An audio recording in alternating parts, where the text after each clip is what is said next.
굿모닝 외신 스케치 시작합니다. 독일이 다시 한번 1990년대 경험했던 유럽의 병자 Sick Man of People이 다시 한번 우려가 될 수 있다라는 기대감이 커지고 있습니다. 유럽의 병자는 뭐냐면요, 이 쇠락해가는 오스만 제국을 비유한 말인데요. 경제적으로 망해가는 나라를 조롱하는 관용어처럼 쓰이고 있습니다. 이 가운데 IMF 총재는 지금 보이시는 그림에서 보이는데 세계 경제의 역풍을 고려할 때 독일의 구조개혁이 필요하다고 강조하고 있습니다. 올해 독일 경제가 유일하게 위축될 것으로 예상되는 가운데 나오는 경고성 메시지라고도 볼 수 있겠죠. 그러면 어디서부터 고쳐야 할까? 독일은 미래 경제를 위해서 자동차 부문을 구조조정해야 할 필요성이 매우 분명하다고 이야기합니다. 왜 굳이 수많은 것 중에서도 자동차냐? 독일에서 자동차와 부품은 가장 큰 수출 항목입니다. 해외에서 판매되는 상품의 15.6%를 차지할 정도고 여기에 그런데 최근에는 대출금리가 너무 올라가고 인플레이션도 치솟다 보니까 소비자들이 지출을 줄이면서 자동차의 생산과 수출이 모두 약화하는 것이라는 거죠. 그리고 자연스럽게 독일 경제를 위협하고 그대로 유럽의 경제까지 현재 영향을 주고 있는 상황입니다. 그래서 제목에서는 German structural reforms are a must라고 써 있는 게 독일의 지금 구조적인 개혁이 필수적으로 must, 필요하다라고 이야기하는 겁니다.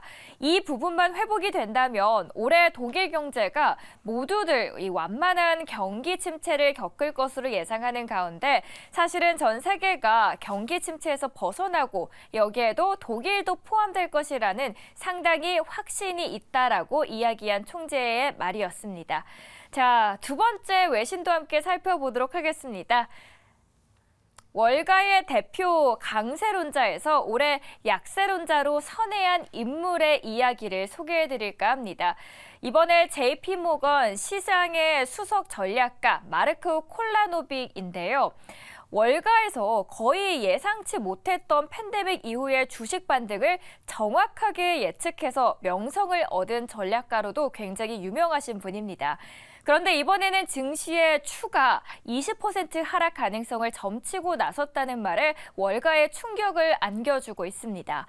S&P 500 지수의 20% 매도세에 대비해야 하고 높은 금리가 주식의 한계점을 만들고 있어서 이때는 MMF와 단기 국채 5.5%의 수익률로 현금을 선택하는 것이 현재 시점에서 핵심 보호 전략이라고 선언을 한 거죠.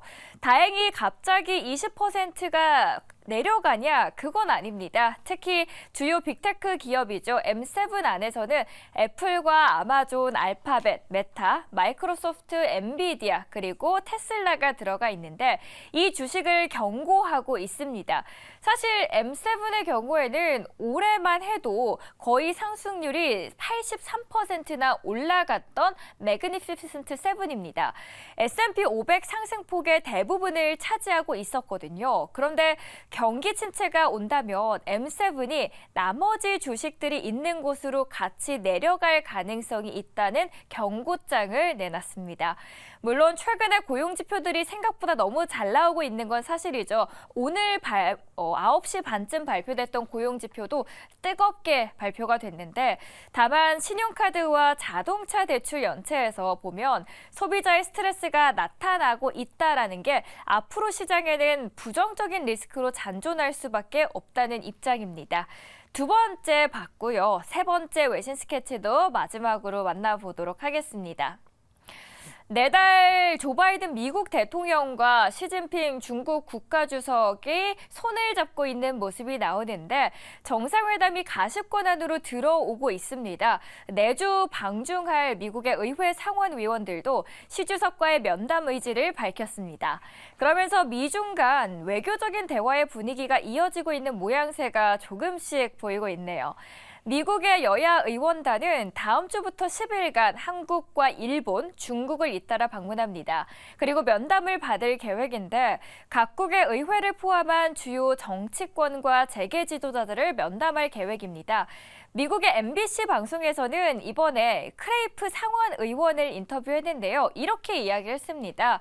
아직 상원의원들과 시 주석의 면담이 개최될지는 확실하지는 않다. 그런데 중국 내 미국 기업 관계자뿐만 아니라 중국 관계자들을 우리는 한번 만나보고 싶다. 그리고 시 주석도 만날 수 있으면 함께 만나고 싶다라는 의지를 노골적으로 표현합니다. 여기서 눈에 띄는 건 그간 대중 강경파로 꼽혔던 슈머 의원인데요. 중국에 대해서 사실 이분은 강경한 입장을 취해온 대표적인 인물이기 때문입니다. 그런데 이분이 이번에 외교적인 소통을 위해서 방문을 한다는 것 자체가 화해의 무드가 조성되는 거 아닌가라는 이야기가 나오고 있는 겁니다. 오늘도 다양한 이야기들 함께 풀어드리는 외신 스케치 코너였습니다.